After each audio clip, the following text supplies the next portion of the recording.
You know, back in April, I met with Michelle and Colin to talk about this moment and what would be happening here today in this very place. We talked in depth about the most important and meaningful things in life: love, faith, family, friends. And we talked about how we might talk about these things.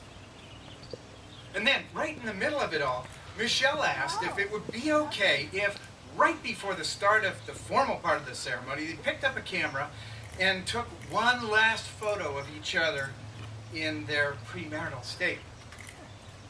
I smiled, and I think I laughed a bit, and I said, you know, this is your life, your wedding, it's your moment. And really there's only one rule, which is to be true to yourselves in your vision of what is taking place between you here and now. To me, it seemed like a perfectly poetic, symbolic act for these two artists to capture and preserve this pivotal moment as they cross together the bridge between past and future and embrace a new life in marriage. On behalf of Michelle and Colin, their parents, I thank you for your presence here today. Michelle and Colin chose to be married in this place very near where they met. This place of outrageous beauty, of dramatic intersection between majestic mountains and surging ocean, surrounded and supported by the tender love and friendship of their dearest family and friends. Your presence here is a great blessing. Together we celebrate and we bear witness to the transforming power of love between Michelle and Colin, and in a larger sense, between and among us all. In a moment, I will invite us all to join together in prayer. But first we might consider what or to whom we might pray. Michelle, Colin, and I have talked a lot about this. Emailed a bunch too. And what came to us through those conversations was the realization that a lens is a wonderful metaphor for faith.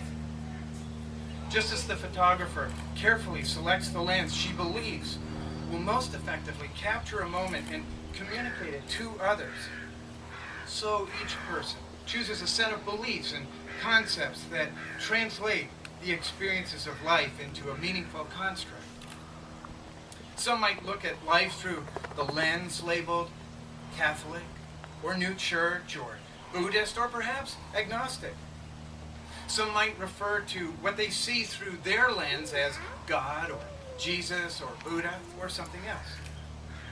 In a recent email on the subject, Michelle and Colin wrote that God to us is a guiding love. Love that is a force, a dynamic presence that shines from above, below, and everywhere, that keeps us together. We recognize a higher power and a source. Yes, you can hold hands. We recognize a higher power and a source of good morals and guidance in our lives. For us, the one constant in all that we know and have experienced and all that we feel and know is true, and that gives this guiding light purpose, is eternal love. Everything we know to be pure and true begins and ends with love. They told me further that it is very important for us to acknowledge our upbringing and the incredible effort. I was reminded recently, I was staying at a friend's house, and she's a mother of three, and in three different generations. She has a 27-year-old, a 15-year-old, and a 9-year-old. When you walk into their home, they've got this little entryway, and above it says, "All of this because two people fell in love." And then you walk into the home, and it's just chaos of like toys and diapers and bills unpaid and everything. And I just thought like how perfect that is. That all of this, everyone's here today because two people fell in love, and Colin and Michelle are both here because two people fell in love, and so on and so forth. So really, as Carl said, it does come back down to love. And when they asked me to read something, this was a poem that I have always thought resonated most eloquently on marriage. So I'm about to read a poem by Margaret Heap, And I invite you all, if you listen better with your eyes closed, feel free to close your eyes. But this is a poem called Marriage. Marriage has certain qualities of contract, in which two people take on housekeeping tasks of living together to enhance life's joy. However, marriage is more than a contract.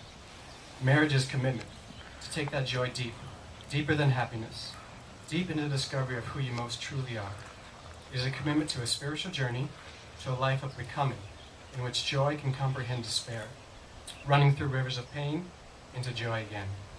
And thus, marriage is even deeper than commitment. It is a covenant that says, I love you, I trust you. I will be here for you when you are hurting, and when I am hurting, I will not leave.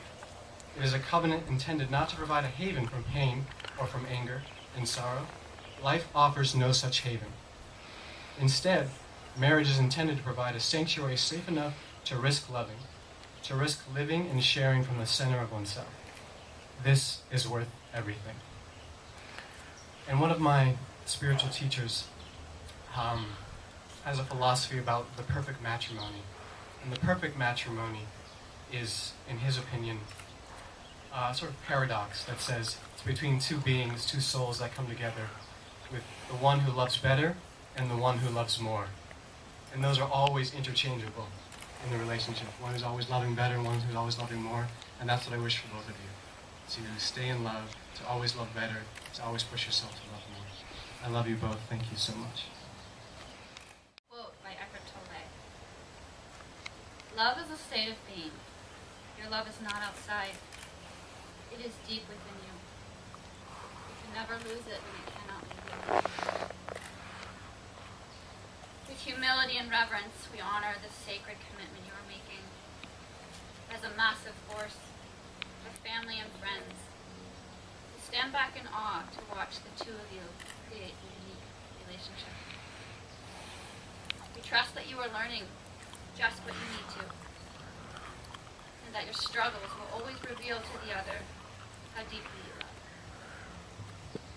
Thank goodness loving is infinite and unbounded.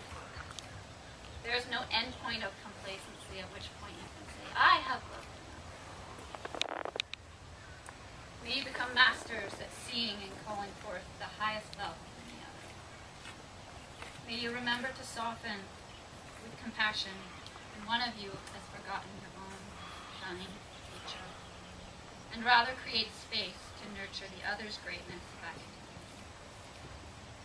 This is no accident. The universe is holding its breath for the possibility of what the two of you can offer the world. You are essential. You are needed. You are a gift. And you are loved.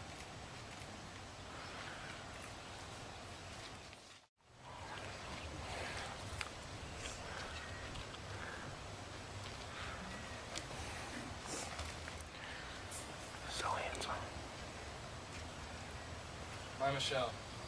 Today is the day I've waited for since the first night we met and shared one beer for 6 hours. Today is the day where I get to share with everyone how much I love and adore you. I'm so lucky, honored, and happy that I get to call you my bride and soon my wife. In times of tears and in times of laughter, I can't wait to be by your side. I promise to love you more and more each day. I promise to laugh with you as much and as often as possible. I promise to be honest and true to you and to learn how long 20 minutes really is. I promise to listen closely to you, to talk about anything and everything. I'm so lucky and happy that I get to create love with you, create life with you, and to create a family with you. I promise to one day sit down and make a greatest hits album of all our little songs. I can't wait to remember and talk about today forever.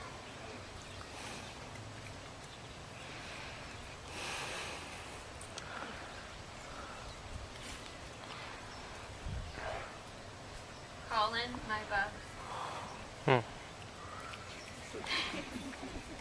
There are endless reasons of how and why I promise to love you forever.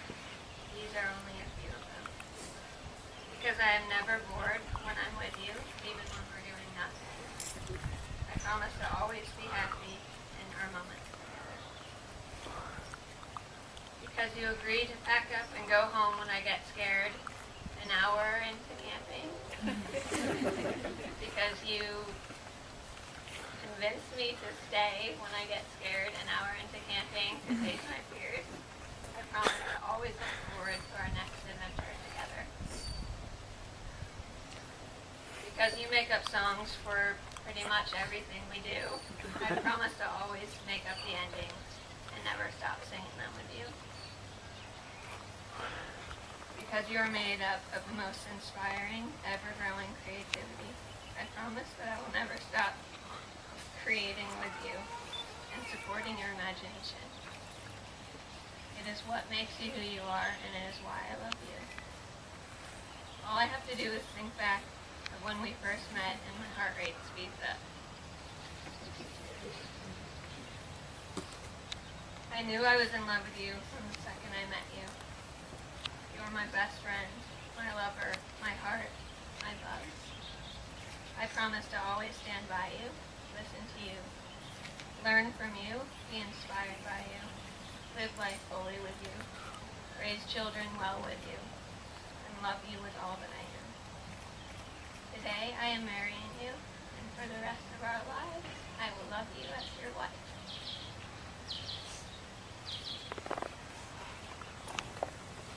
And so now, Colin and Michelle, for the record, Colin, do you take this woman, Michelle, to be your lawfully and soulfully married wife? And Michelle, do you take this man, Colin, to be your lawfully and soulfully married husband? I do. And you have gifts to confirm this covenant.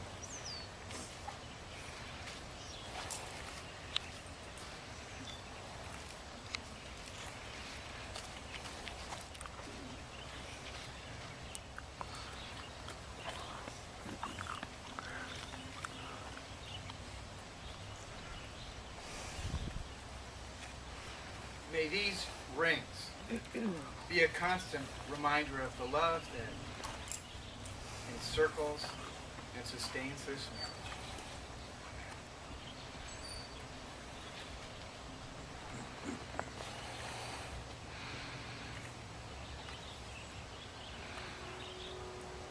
Michelle, will you repeat after me? Colin, with this ring, I promise to love, honor, and cherish you. I promise to love, honor, and cherish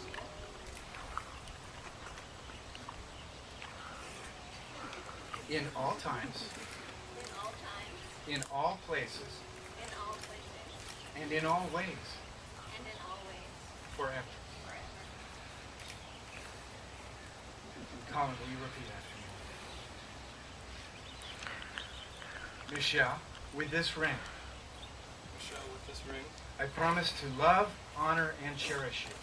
I promise to love, honor, and cherish you In all times, in all times, in all places, in all places, and in all ways, and in all ways, forever.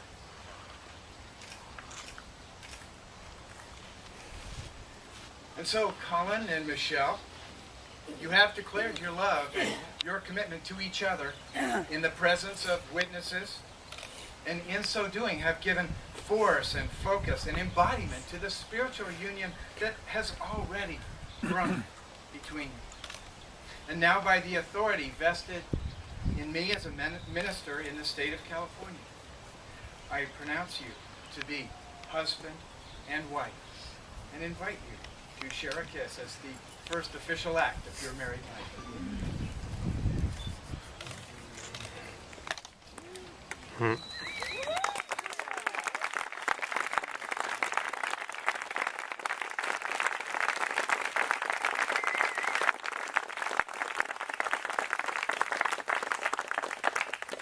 So Michelle and Colin, I know this is going to come as a great relief. The ceremony is now ended. The experience of living day to day as husband and wife is about to begin. Go forth with hope and embrace your life